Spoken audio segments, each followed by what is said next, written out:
Bienvenidos a una nueva inmersión profunda. Antes de entrar de lleno en el material que tenemos para hoy, quiero tomarme un breve instante para ofrecer una bendición divina para este día y para toda la semana de cada persona que nos acompaña hoy. Que cada paso que den esté lleno de luz, de propósito y de mucha claridad. Amén a eso. Y la verdad es que vamos a necesitar muchísima claridad mental para lo que vamos a poner sobre la mesa hoy. Sí, totalmente. Hoy vamos a analizar los textos y las notas de estudio de las Biblias Holman y NAA. Nos vamos a centrar específicamente en un pasaje que a primera vista podría parecer, no sé, un relato un poco inconexo. Ujú. Como una serie de anécdotas extrañas. Exacto, pero en realidad es una obra maestra literaria y teológica. Estamos hablando del capítulo 4 del libro del Éxodo. Y, bueno, la misión de este análisis, de esta inmersión profunda, es explorar ese choque épico entre la vulnerabilidad humana más cruda y el poder divino. Es un contraste fascinante. Queremos desmitificar una de las historias más conocidas de la antigüedad, pero sumergiéndonos de verdad en su contexto histórico y cultural. Y para que nuestra audiencia tenga una idea de la magnitud de este texto, vamos a hablar de serpientes letales, de una enfermedad devastadora. Sí, del concepto del más allá que tenían los egipcios. Uy, esa parte es increíble. Y también de un incidente nocturno en una posada que resulta casi fatal y honestamente completamente desconcertante. Para establecer el tono desde este mismo instante, digamos que hay que entender que el texto que estamos analizando va muchísimo más allá de un simple catálogo de milagros antiguos. Si se observa el panorama general que proporcionan estas fuentes de estudio, lo que realmente se despliega aquí es una deconstrucción metódica. Pieza por pieza. Exactamente. Pieza por pieza de la cosmovisión egipcia. Es un ataque directo, calculado y profundamente simbólico a los cimientos de cómo el imperio más poderoso de esa época entendía el universo. Y la autoridad política y la vida misma, claro. Ese enfoque le da una vuelta completa a la lectura, porque la narrativa arranca con la reacción inicial de Moisés ante su gran llamado. Y lo que resalta en las notas de estudio es la abrumadora humanidad del personaje, ¿no? Sí, es muy real. Su primera reacción es un miedo paralizante. Él dice en esencia, no me van a creer, ni van a escuchar mi voz. Es el clásico síndrome del impostor, pero documentado hace miles de años. Es la vulnerabilidad humana frente a una tarea que, seamos sinceros, era monumental. Y fíjate que la respuesta divina no es la típica charla motivacional de tú puedes hacerlo o cree en ti mismo. Cero autoayuda ahí. Cero. El texto bíblico no maquilla para nada la inseguridad de Moisés. En cambio, se le entregan 3 señales muy específicas. Y lo brillante de estas 3 señales es que cumplen una doble función. A ver, ¿cómo es eso? Pues por un lado, abordan directamente las áreas donde el ser humano se siente más frágil. Y por el otro, desmantelan de tajo los símbolos supremos del poder de Egipto. ¡Wow! Empecemos entonces con esa primera señal porque la coreografía de este momento es fascinante. La instrucción es que Moisés tire su vara al suelo y ésta se convierte en una serpiente. Su reacción inmediata es huir, lo cual es pura supervivencia básica. Lógico, cualquiera saldría corriendo. Claro. Pero luego viene una directriz que las notas de la Biblia Holman marcan como crucial. Se le ordena que extienda la mano y tome a la serpiente específicamente por la cola. Y ese detalle anatómico lo cambia absolutamente todo. En el antiguo Egipto, los encantadores de serpientes eran figuras muy comunes, tanto en el entretenimiento como en la religión. Pero la técnica básica, la lógica de cualquier encantador, es agarrar a la cobra por la parte posterior del cuello. ¿Para que no te alcance a morder? Exacto. Esa es la única forma de inmovilizar la cabeza y evitar una mordedura letal. Agarrar a una serpiente viva por la cola es desde cualquier punto de vista una sentencia de muerte. Es la manera más rápida de hacer que el animal se revuelva y te ataque. Entonces esta orden exige de Moisés suspender su instinto de preservación por completo. Tiene que ejercer una confianza absoluta, totalmente contraintuitiva. O sea que transformar esa cobra en un trozo de madera no es un simple truco visual para impresionar a unos cuantos pastores en el desierto. Tiene una carga política brutal. Totalmente brutal. Hay que recordar el simbolismo visual de la época. La serpiente, y más específicamente la cobra en posición de ataque, lo que se conocía como el ureus, Era el emblema indiscutible de la soberanía del faraón. Lo llevaban en la corona, ¿verdad? Así es, se llevaba en la corona real como símbolo de la diosa Wadjet. Se suponía que escupía fuego a los enemigos del rey. Entonces, al obligar a Moisés a tomarla por la cola, que es la parte más vulnerable, y someterla hasta convertirla en un simple bastón de mando, el mensaje es devastador. El poder que aterroriza a todo un imperio es solo una herramienta inerte en las manos del creador. Exactamente, es un golpe directo al ego del imperio. Si dominar a la serpiente era un ataque a la corona de Faraón, la segunda señal lleva esta deconstrucción a un nivel mucho más íntimo, más biológico. Se le pide a Moisés que meta la mano en su pecho y al sacarla está cubierta de lepra, descrita como blanca como la nieve. Una imagen aterradora. Luego repite la acción y la mano se restaura. Y las fuentes hacen mucho hincapié en la gravedad de esta condición médica. Sí. El término hebreo que se utiliza suele traducirse tradicionalmente como lepra, aunque engloba a diversas enfermedades infecciosas graves de la piel. Muchos estudiosos lo asocian con lo que hoy conocemos como la enfermedad de Hansen. Que en el mundo antiguo era básicamente una sentencia. Representaba el terror máximo. Era la pérdida de la autonomía física, el cuerpo descomponiéndose en vida y el aislamiento social absoluto. No había cura para eso. O sea que esta señal no es solo un portento médico. No, representa el dominio absoluto sobre la vulnerabilidad del cuerpo humano. Le demuestra a Moisés que la misma deidad que controla los símbolos del imperio también tiene soberanía sobre la biología, la salud celular y la aflicción humana. Una demostración de poder sobre la política, luego sobre la biología. Y la tercera señal escala esto ya hacia la supervivencia nacional. La instrucción es tomar agua del mismísimo río Nilo y derramarla sobre la tierra seca, donde inmediatamente se convierte en sangre. Ese es un ataque directo a la yugular de la economía egipcia. Y a su religión también, me imagino. Es un ataque frontal al pilar central de Egipto. Para su cosmovisión, el Nilo no era simplemente una masa de agua que permitía la agricultura. Era venerado como una entidad divina. Tenía sus propios dioses asociados. Claro, se le asociaba con deidades como Hapi, que era el dios de la inundación anual, que traía fertilidad. Y mitológicamente hablando, se consideraba el torrente sanguíneo de Osiris. ¡Wow! Al ordenar que el agua del Nilo se convierta en sangre sobre la tierra seca, se está profanando y dominando a la deidad proveedora de Egipto. Muestra de forma innegable que el sustento y el orden de la naturaleza no responden a los rituales egipcios, sino a la voz del Dios de Israel. Uno asumiría que tras presenciar el dominio sobre el imperio, la enfermedad y la naturaleza, cualquier persona diría, de acuerdo, no hay más que hablar, voy a cumplir la misión. ¿Sería lo lógico? Pero el texto nos muestra a un Moisés que sigue aferrado a sus inseguridades. Y la excusa que presenta a continuación revela muchísimo sobre el choque cultural al que se enfrentaba. La famosa excusa de la elocuencia. Exacto. Él dice, nunca he sido elocuente, soy pesado de boca y pesado de lengua. Básicamente está diciendo, para ir a debatir con los líderes del imperio, me vas a mandar a mí, que me trabo al hablar. Esa frase de ser pesado de boca es muy reveladora si se analiza desde el contexto de la corte faraónica. Las fuentes históricas que integran estas Biblias de estudio destacan que los antiguos egipcios idolatraban la oratoria. Era una sociedad que valoraba mucho la palabra hablada. Demasiado. La retórica persuasiva, la capacidad de argumentar con elegancia y la elocuencia eran literalmente las marcas del poder y la sabiduría. Había textos enteros, como el clásico Cuento del campesino elocuente, dedicados a exaltar el arte de hablar bien. Entonces Moisés, habiendo sido criado en ese entorno de élite, entiende perfectamente las reglas del juego. Sabe que la corte del faraón es un campo de batalla intelectual y retórico, y siente un pánico visceral porque considera que sus habilidades de comunicación son torpes o que se han oxidado tras pasar años cuidando ovejas en el desierto. Claro. No es el mismo público. Y la réplica divina a esa inseguridad es una clase magistral de argumentación. La pregunta retórica es contundente. Dice, ¿quién hizo la boca del hombre? ¿Quién hace al mudo o al sordo? Es un recordatorio de que la capacidad biológica del habla está sujeta a su diseñador. Y viene acompañada de una promesa literal de capacitación.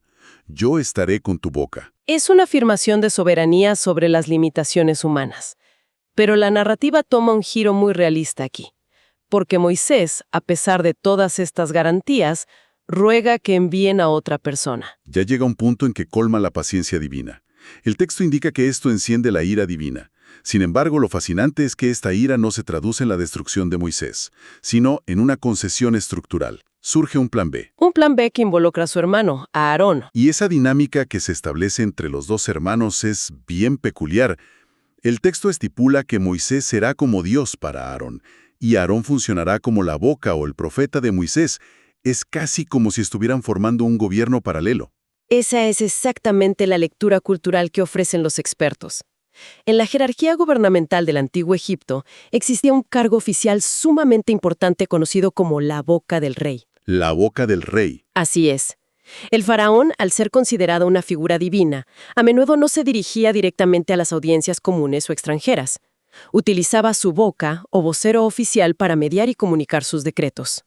O sea que están usando sus propias tácticas. Al establecer la dinámica donde Aarón es el vocero de Moisés, el texto bíblico está secuestrando la propia estructura burocrática de Egipto. Están adoptando un modelo que el faraón reconocería inmediatamente, pero operando bajo una autoridad diametralmente opuesta. ¡Qué brillante! Con este equipo diplomático ya estructurado, el mensaje que deben entregar al faraón no tiene matices. Es una exigencia frontal. La directriz es declarar: Israel es mi hijo, mi primogénito. Y se lanza una advertencia severa. Muy severa. Si Faraón se niega a liberar a este hijo, la consecuencia recaerá sobre el propio primogénito de Faraón. Poner el título de primogénito sobre una nación de personas esclavizadas debe haber sonado absurdo para la élite de esa época. Absurdo y altamente ofensivo. En el contexto del antiguo Cercano Oriente, la primogenitura lo dictaba todo. Era el estatus máximo en la familia. Ser el primogénito significaba poseer el derecho legal a la mayor parte de la herencia, el liderazgo de la familia tras la muerte del patriarca y una posición de honor intocable. Al reclamar a Israel una población reducida a mano de obra esclava como su primogénito, Dios está redefiniendo por completo la jerarquía de las naciones. Eleva a los oprimidos al estatus más alto posible. Y simultáneamente posiciona al faraón, quien se creía el ser supremo en la tierra, como un mero vasallo administrativo, un rey subordinado al que se le ordena, no se le pide, que respete los derechos del hijo del verdadero soberano. Eso prepara el terreno para uno de los conceptos teológicos más debatidos y complejos de todo este libro, algo que suele causar muchísima confusión a los lectores. En medio de estas instrucciones, Dios anuncia: yo endureceré el corazón de Faraón. Ese es un punto de inflexión brutal. Visto desde una mentalidad moderna, esto genera un conflicto inmediato. Suena a coerción, como si una fuerza externa estuviera manipulando al faraón para obligarlo a ser un tirano, quitándole su libre albedrío. Pero las notas de estudio, especialmente al analizar el entorno funerario egipcio, le dan la vuelta a esta interpretación. Esta es una de las piezas centrales para comprender todo el Éxodo. Para entender la frase endurecer el corazón, hay que trasladarse a las creencias sobre la muerte en el antiguo Egipto. Ellos creían en un juicio final en el Salón de la Verdad. Donde pesaba en el corazón, ¿no? Exacto. El corazón del difunto, que se consideraba el centro del pensamiento y la moralidad, era colocado en una balanza. En el otro lado de la balanza se ponía la pluma de Maat, que representaba la verdad, el orden cósmico y la justicia. Y durante este pesaje entiendo que el difunto recitaba confesiones. Recitaba una serie de confesiones negativas, afirmando no haber cometido diversos crímenes en vida. Y aquí es donde entra el concepto del corazón duro.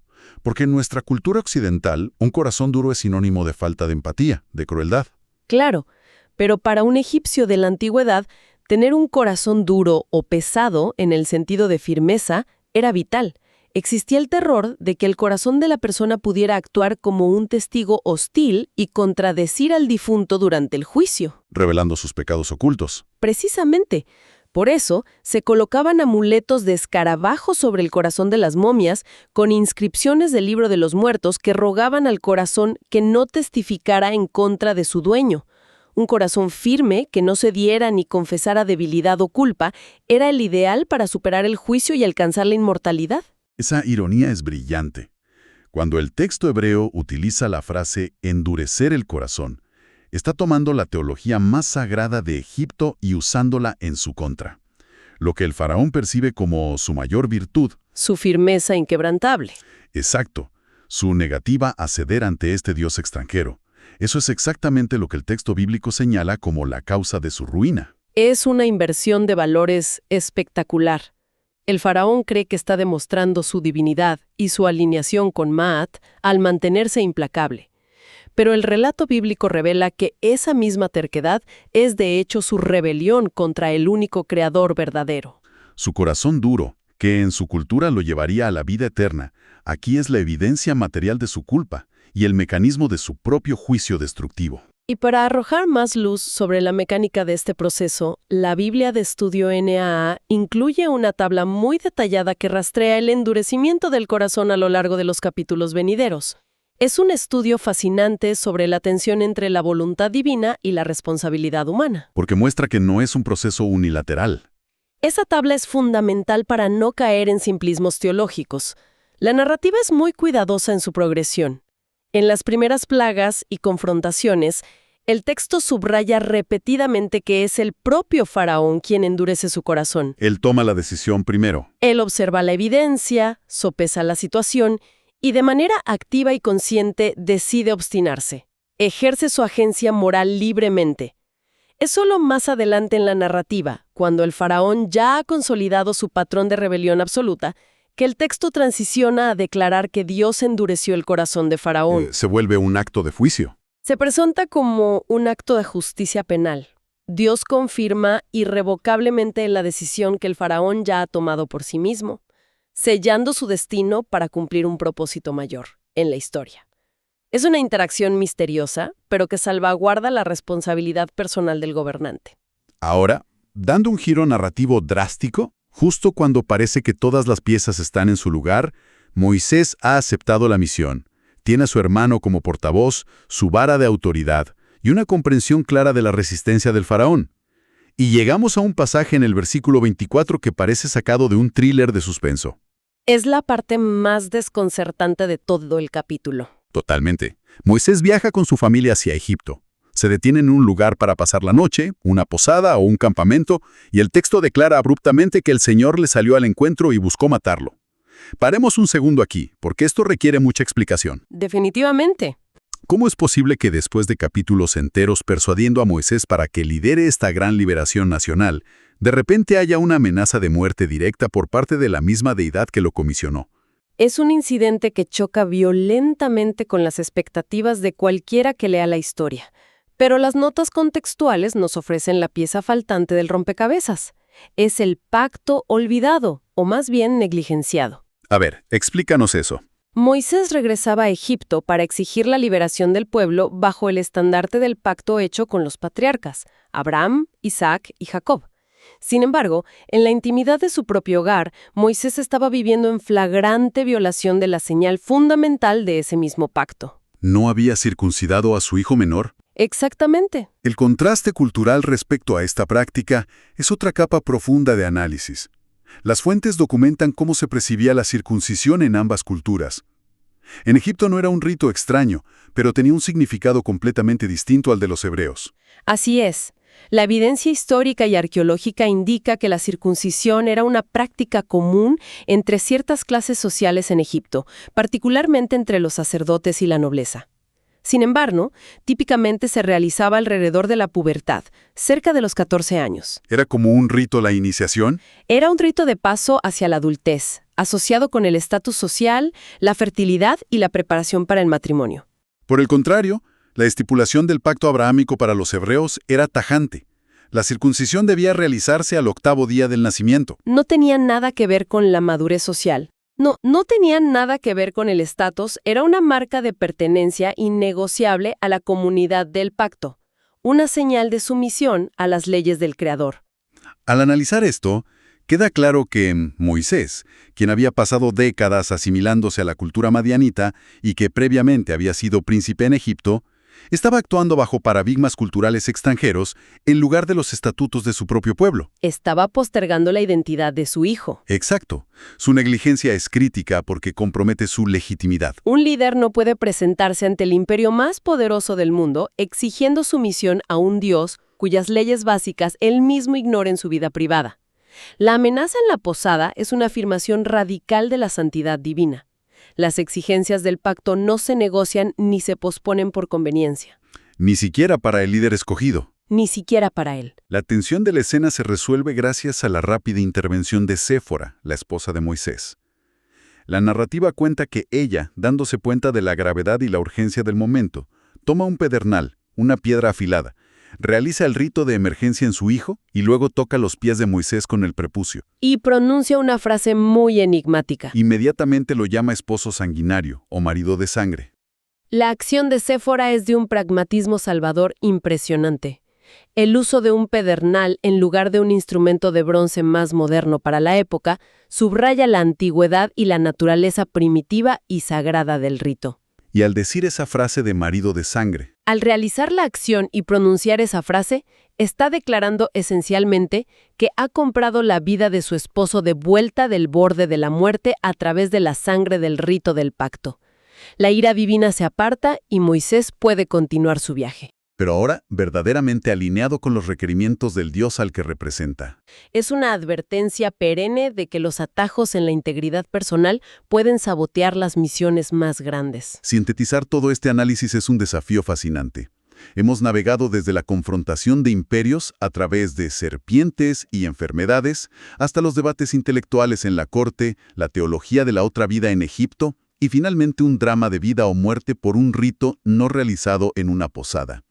¿Cómo se consolida toda esta deconstrucción del imperio y la vulnerabilidad humana para quienes se acercan a estos textos hoy? La gran síntesis que emerge de estas fuentes es que el contexto histórico y literario transforma lo que podría parecer folclore en un manual profundo sobre la resistencia política, espiritual y personal. Nos cambia la perspectiva por completo. Entender la mecánica de agarrar una cobra por la cola o la teología del peso del corazón nos demuestra que el texto es un desmantelamiento quirúrgico de los sistemas de poder opresivos. Enseña que ninguna superpotencia es intocable, pero también que las grandes misiones de liberación exigen lidiar primero con nuestras propias excusas. Nuestras inseguridades y obediencias inconclusas. Exacto. El poder genuino no reside en la elocuencia de la corte o en el terror del imperio, sino en una rendición total al orden establecido por el Creador. Queda esta reflexión final sobre la mesa, un pensamiento que surge naturalmente de toda esta narrativa de confrontación de cosmovisiones. Hemos visto cómo la historia se enfoca en desmantelar la estructura mental y religiosa del imperio egipcio antes de que ocurra cualquier éxodo físico de esclavos. Esto nos invita a cuestionarnos si la verdadera libertad requiere primero demoler los símbolos de poder que gobiernan la mente. ¿Cuáles son los imperios modernos o las estructuras de pensamiento a las que hoy rendimos sumisión sin darnos cuenta? Es una pregunta muy profunda. Quizás a menudo buscamos escapar físicamente de nuestras propias zonas de esclavitud o de nuestras crisis, pero seguimos arrastrando intacta la cosmovisión del imperio que nos oprimía, operando bajo sus mismas reglas y sus mismos miedos. Es una pregunta sobre dónde residen realmente nuestras lealtades más profundas. Ha sido un viaje analítico extraordinario a través de estas notas de estudio. Agradecemos profundamente la atención en esta inmersión. Y, cumpliendo el compromiso de nuestro cierre, me despido reafirmando que Dios bendice a todos los oyentes. Hasta la próxima.